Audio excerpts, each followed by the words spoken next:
Ada beberapa persamaan dan perbedaan antara mamografi dan USG.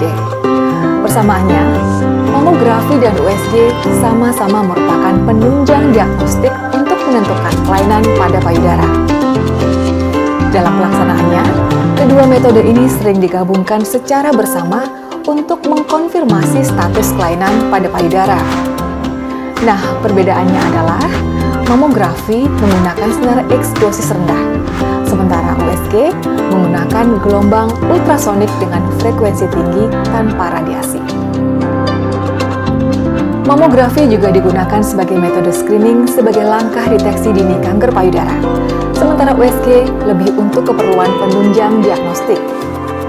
Mamografi dilakukan setahun sekali atau sesuai kebutuhan diagnostik apabila diperlukan lebih.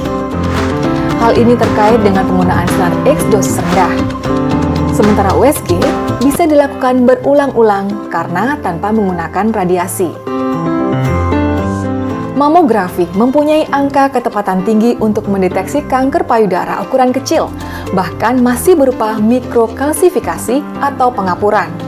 Sementara USG sangat baik untuk membedakan massa padat dan juga cair. Mamografi lebih optimal untuk pemeriksaan wanita usia 35 tahun ke atas yang secara natural payudaranya sudah berkurang kepadatannya dan mengandung lebih banyak lemak, sehingga lebih mudah mengidentifikasi adanya benjolan. Sementara USG lebih sesuai untuk wanita usia 35 tahun ke bawah yang struktur payudaranya masih padat, di mana benjolan yang sama padatnya sulit terdeteksi di antara jaringan payudara yang masih padat. Karena itu, pemeriksaan USG dan mamografi disarankan bagi wanita di atas 35 tahun. Sedangkan wanita di bawah usia 35 tahun lebih disarankan untuk melakukan USG saja terlebih dahulu, kecuali apabila ada kasus khusus.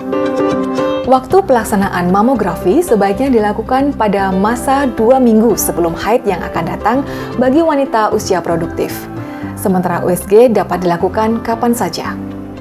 Nah, persiapan apakah yang perlu dilakukan sebelum melakukan mamografi? Ada baiknya tidak menggunakan deodoran, bedak badan, atau lotion pada payudara dan ketiak sehari sebelum sampai saat pemeriksaan. Sementara pada USG, tidak ada persyaratan khusus.